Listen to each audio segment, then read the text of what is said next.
As its ascension, it will pave way for the appointment of IEBC commissioners, and we also expect the president to be addressing the nation any moment from now. The president has already arrived at the Kenyatta International Convention Center. We have a team dispatched there, and once that particular session will start, we'll take you there live. That will be also our second hour topic, where we'll be discussing with seasoned lawyers on what paves way for the IEBC once this particular bill is assented to, what it will mean for the commission, because we saw just a few weeks ago where the Supreme Court, the IEBC went to the Supreme Court to seek further directions when it comes to the boundaries delimitation, that its time has passed. So what are they supposed to do next? That will be our discussion for the second hour. But for the first hour, we'll be focusing on the voice of the youth. The focus is on the young generations, Gen X, millennials.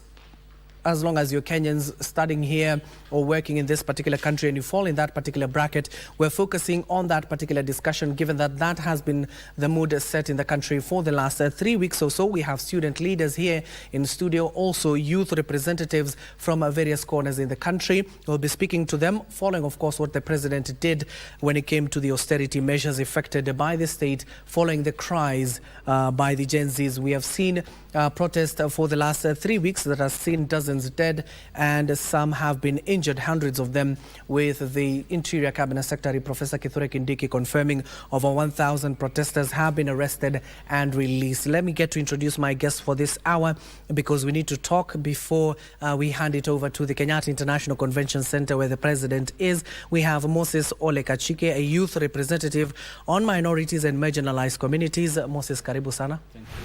And of course, on the farthest end, we do have a representative just here close to KBC, the University of Nairobi Students Association, the president here, Rochandegwa Madzao. Welcome to the studio. Let me start with you, Madzao. You have been with the comrades. You have raised your voice. Has the state heard you? First of all, thank you for this opportunity. We can say the state has heard us, but not entirely. It's only heard us partially to what we had demanded for them to do, because we had a series of things that we wanted the state to address, but it's like they're being impartial to what they feel they can address and what they can't address. We had asked for accountability for, first, the lives of the people who were killed, and we asked for the men who are responsible for the lives to be apprehended, and we even asked for the resignation, mainly of the IG, because he was the one who was the one heading the police to do the massacre of our people, but that yet hasn't been done. We had asked for the sacking of the CSs and other leaders. But the president said more changes are to come. Yeah, so we talk about these changes that he has made already. But we are also proud to see that, one, he has proceeded to enact the bill to empower and to bring on board the IEBC.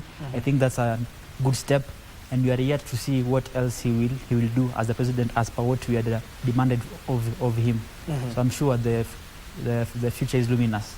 Yes. So Moses, is the state listening? Because we have seen various austerity measures from 47 state corporations that were overlapping mandates have been dissolved. We've seen the suspension of CAS's positions, reduction of advisors for the government by at least 50%. Does this not mean that the state is listening? Thank you, Abdiaziz. First, I want to say my name is Moses Ole Kachike. I come from a minority community, the Ilchamus in Baringo. And I represent also a huge network, an umbrella body of minorities and marginalized communities, youths in Kenya. Coming to your question, I want to really say that, to me, the government has tried. We have seen in a couple of weeks our youths, the young generation, coming out in street protesting for various reasons. And I can say really the president has come out boldly to address some of these issues. Yeah, we have seen him addressing the youth through the X space. Okay, we're coming to you. Unfortunately, your microphone has issues. We'll be coming to you in just a few. But let me go back to Madzao. We're talking about the process of budget making, because in the past we used to see people were not that interested in the finance bill, because it has been there for over the years.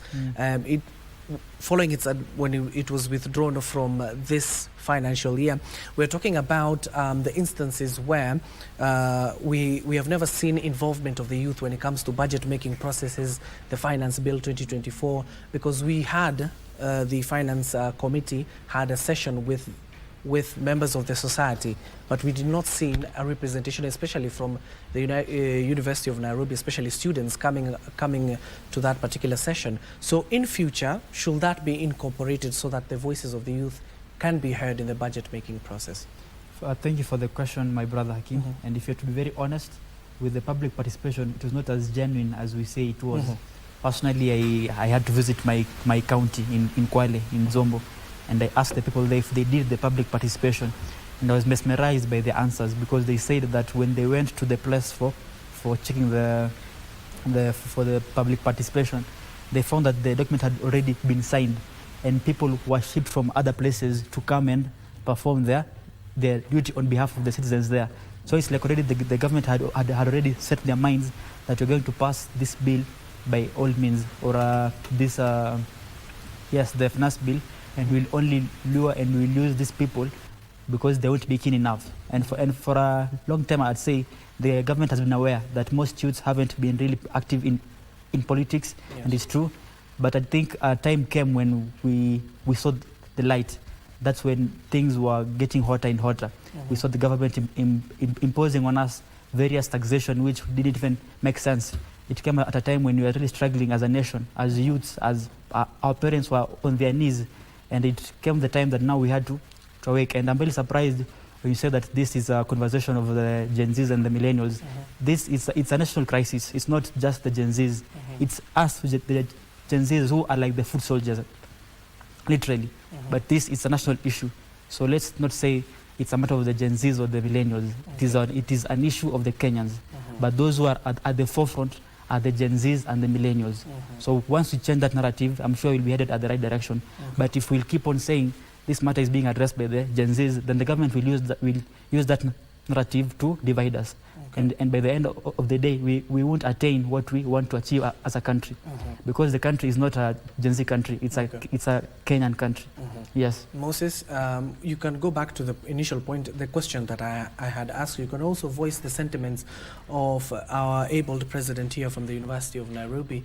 When it comes to the budget-making process, the finance bill has always been there. We have never seen the participation of youths, even the interest. So going forward, even in universities as well, and other squares where the youth normally meet, especially on this platform called X, we have seen Twitter spaces being held there. Should the conversation every year be focused on such matters so that it does not have to reach that particular point we see people losing life? Thank you, Abdiaziz. I want to go back to the question that you pointed out about the president coming out, or the state listening to the youths of Kenya. We have seen in a couple of weeks our young brothers, the Kenyan youths, going into the streets to really raise pertinent issues touching their affairs. And what I can say is that so far, the leaders of Kenya, led by His Excellency the President, have tried to come out and address some of these issues. How? We have seen the President coming out to, speak with these youths through their spaces. We have seen the President expressing the goodwill to really undertake some of the, like the public sector reform, the spending cuts in government, so that at the end of the day, we will have, a conversation around the table whereby the youths of Kenya will be listening. I can speak from a point where I represent the larger minority youths. We have a huge basket of youths from the marginalized communities who for the longest time have been left behind. We know this is Kenya, we have a huge population of youths, but when you talk about the minority youths, they have been really, left on the margins. Because one, these are people who are facing the challenges of representation, the challenges of, historical land injustices, unemployment is a problem to them.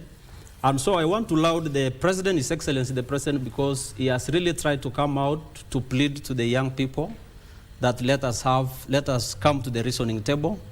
The President has really, done things that I can say will now give the nation a good chance to come together, and put reforms across the public sector.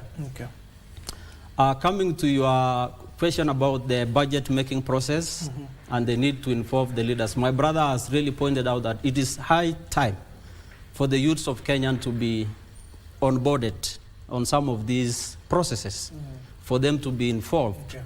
So that, unfortunately, I have to cut you short, yeah. given that. Also, my guest joining here is Peter Mwangi Kimani, a youth representative from Ruiru. Welcome, sir. But for now, we need to go live to the Kenyatta International Convention Center, where the president is expected to assent to the IEBC bill as well as address the nation. Let's listen in.